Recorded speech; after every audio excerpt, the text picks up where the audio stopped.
பரிசுத்த வேதாகமம் புதிய ஏற்பாடு மத்தேயு 2ஆம் அதிகாரம். ஏரோது ராஜாவின் நாட்களில் யூதேயாவிலுள்ள பெத்லகேமிலே இயேசு பிறந்த பொழுது கிழக்கிலிருந்து சாஸ்திரிகள் எருசலேமுக்கு வந்து, யூதருக்கு ராஜாவாக பிறந்திருக்கிறவர் எங்கே? கிழக்கிலே அவருடைய நட்சத்திரத்தைக் கண்டு அவரை பணிந்து கொள்ள வந்தோம் என்றார்கள். ஏரோது ராஜா அதை கேட்டபொழுது அவனும் அவனோடு கூட எருசலேம் நகரத்தார் அனைவரும் கலங்கினார்கள்.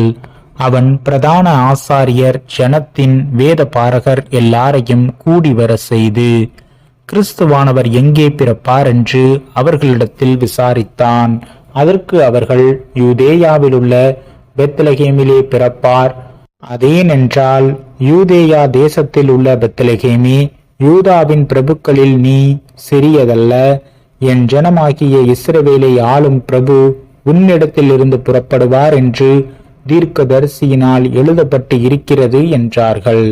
அப்பொழுது ஏரோது சாஸ்திரிகளை இரகசியமாய் அழைத்து நட்சத்திரம் காணப்பட்ட காலத்தை குறித்து அவர்களிடத்தில் திட்டமாய் விசாரித்து, நீங்கள் போய் பிள்ளையை குறித்து திட்டமாய் விசாரியுங்கள். நீங்கள் அதை கண்ட பின்பு நானும் வந்து அதை பணிந்து கொள்ளும்படி எனக்கு அறிவியுங்கள் என்று சொல்லி அவர்களை பெத்லகேமுக்கு அனுப்பினான். ராஜா சொன்னதை அவர்கள் கேட்டு போகையில், இதோ அவர்கள் கிழக்கிலே கண்ட நட்சத்திரம் பிள்ளை இருந்த ஸ்தலத்திற்கு மேல் வந்து நிற்கும் வரைக்கும் அவர்களுக்கு முன் சென்றது. அவர்கள் அந்த நட்சத்திரத்தை கண்டபோது மிகுந்த ஆனந்த சந்தோஷமடைந்தார்கள். அவர்கள் அந்த வீட்டுக்குள் பிரவேசித்து பிள்ளையையும் அதன் தாயாகிய மரியாளையும் கண்டு சாஷ்டாங்கமாய் விழுந்து அதை பணிந்து கொண்டு தங்கள் பொக்கிஷங்களை திறந்து பொன்னையும் தூப வர்க்கத்தையும் வெள்ளை போலத்தையும் அதற்கு காணிக்கையாக வைத்தார்கள். பின்பு அவர்கள் ஏரோதினிடத்திற்கு திரும்பி போக வேண்டாம் என்று சொப்பனத்தில் தேவனால் எச்சரிக்கப்பட்டு வேறு வழியாய் தங்கள் தேசத்திற்கு திரும்பி போனார்கள். அவர்கள் போன பின்பு கர்த்தருடைய தூதன் சொப்பனத்தில் யோசேப்புக்கு காணப்பட்டு, ஏரோது பிள்ளையை கொலை செய்ய தேடுவான். ஆதலால் நீ எழுந்து பிள்ளையையும் அதன் தாயையும் கூட்டிக் கொண்டு எகிப்துக்கு ஓடிப்போ. நான் உனக்கு சொல்லும் வரைக்கும் அங்கே இரு என்றான். அவன் எழுந்து இரவிலே பிள்ளையையும் அதன் தாயையும் கூட்டிக் கொண்டு எகிப்துக்கு புறப்பட்டு போய் ஏரோதின் மரண பரியந்தம் அங்கே இருந்தான்.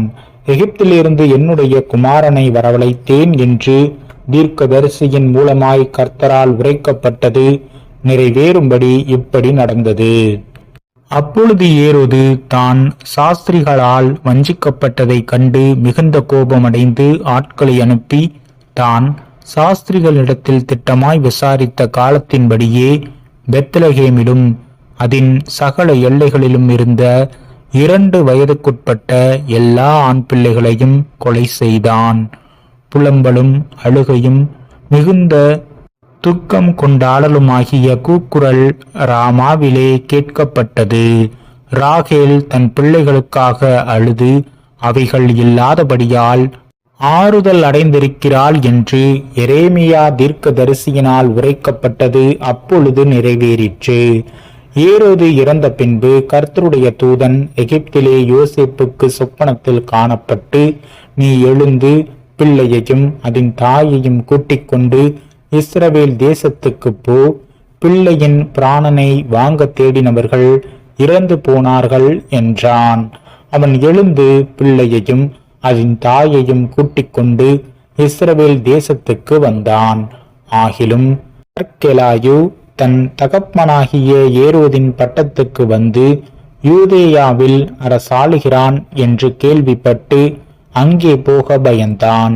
அப்பொழுது அவன் சொப்பனத்தில் தேவனால் எச்சரிக்கப்பட்டு கலிலேயா நாட்டின் புறங்களிலே விலகி போய் நாசரேத் என்னும் ஊரிலே வந்து வாசம் பண்ணினான். நசரேயன் எனப்படுவார் என்று தீர்க்கதரிசிகளால் உரைக்கப்பட்டது நிறைவேறும்படி இப்படி நடந்தது.